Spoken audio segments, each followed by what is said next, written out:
TV입니다. 오늘도 돌아왔습니다. 오늘은 두 분과 함께 두 분은 어떻게 신작을 구상하시고 그리고 저도 어떻게 하는지 얘기를 해보려고 해요. 자, 신작 구성에는 기본적으로 발상하고 구현화랑 그 뒤에 본 지필이 있는데 혹시 발상 단계에서는 어디서 소재를 얻으실까요? 저는 담당자랑 기획을 많이 해요. 그래서 제가 대충 소재를 잡고 그 다음에 담당자랑 미팅을 하면서 최근에 인기 있는 소재나 키워드나 이런 부분들을 좀 플랫폼이나 이런 걸 같이 분석을 하면서 거기서부터 잡고 대충 어떤 이야기로 진행을 할지 어떤 캐릭터를 할지 이런 거를 잡고 나서 진행을 해요. 시놉시스를 쓰기 전에 그걸 어느 정도 윤곽을 잡고 시놉시스를 담당자님한테 드리면 기획안이죠. 시놉시스라고 하기보다는 초기 기획안 한 페이지 정도짜리를 담당자님께 드리면 담당자님이 검토를 하신 후에 시놉시스 작업을 하고 거기에서 이제 시놉시스를 좀 많이 봐요. 한 4번, 5번 정도 시놉시스를 왔다 갔다 한 후에 시놉시스 컨펌이 끝나면 그 다음에 GP를 시작을 해요.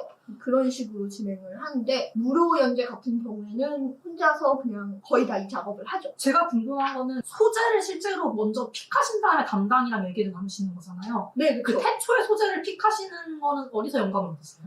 소재부터 담당자랑 같이 골라요. 그러니까 손님이 픽해가지고 담당자랑 하는 게 아니고 그냥 담당자님한테 현대 판타지를 쓸까요? 판타지를 쓸까요? 아니면은 뭐 배경을 현대로 할까요? 판타지를 할까요? 뭐가 좋으세요? 이런 거를 아예 담당자님이랑 같이 논해요. 근데 제가 쓰고 싶은 것들은 평소에 관심이 있는 것들? 저는 의약물 좋아하니까 이번에는 좀 의약물 올해는 한 번 정도 써야겠다 이러면 담당자님께 이제 의약물 좀 써도 되냐 이런 식으로 물어봐서 이제 픽을 하는 편이고 보통 소재는 길 가다 많이 생각나요. 출퇴근을 해서 그때 이제 소재에 대해서 뭐 쓸까 이런 거를 많이 고민을 하고 한 번 고민하면은 한 달 정도는 고민을 하는 것 같아요.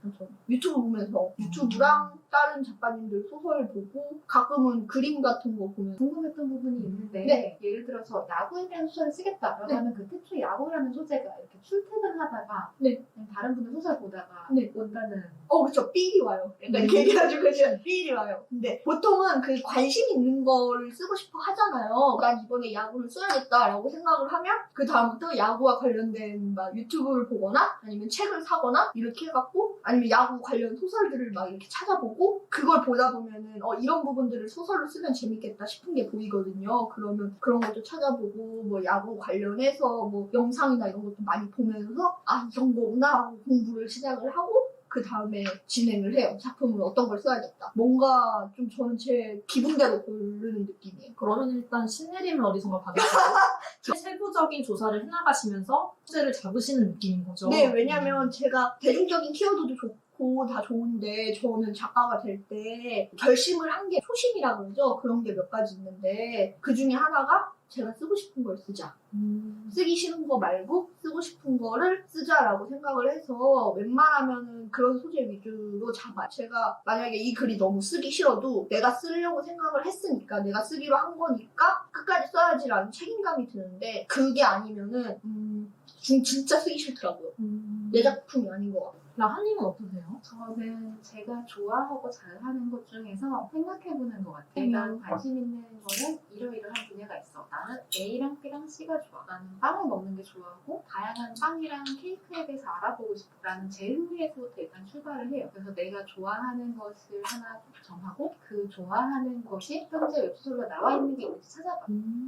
그래서 상위 랭킹 200위까지 작품들을 100화 정도까지는 본 다음에 이게 최근 3년간에는 이런 작품이 없었네? 옛날엔 있었네? 다른 장르엔 있었네? 하고 그걸 일단 쓰는 것 같아요. 쓰기 시작한 다음에 그 다음에 진행을 합니다. 안 팔리면 말지 뭐 이런 느낌으로 어차피 투자하고 있으니까 지르고 보시는데 네. 그럼 라하님 같은 경우는 그때그때 내가 관심 있는 소재가 현재 웹소설 시장에 통용되고 있는지를 먼저 알아보신 다음에 그거를 좀 가지고 들어가시는 거네요. 사실 글을 쓸 때 내가 좋아하는 것과 대중이 좋아하는 것 사이에서 균형을 잡는 게 되게 중요하잖아요. 그래서 대중들이 좋아하는 키워드를 먼저 살피고 난 다음에 거기서부터 내가 좋아하는 걸 찾을 수도 있는데 저는 난 뭘 좋아하지? 난 뭘 하고 싶지?를 먼저 보는 것 같아요. 그래야 저도 오래 쓸 수 있더라고요. 마지막으로 제가 남았는데 저 같은 경우는 첫 짝은 좀 삘 오는 대로 쓴 편이고 두 번째 짝부터는 여러분하고 완전히 다른 방향으로 하고 있어요. 저는 라하님께서 내가 좋아하는 거를 먼저 픽한 다음에 그게 1위부터 200위까지 이렇게 있는지를 보신다고 했잖아요. 저는 1위부터 100위까지의 키워드를 먼저 체크해요.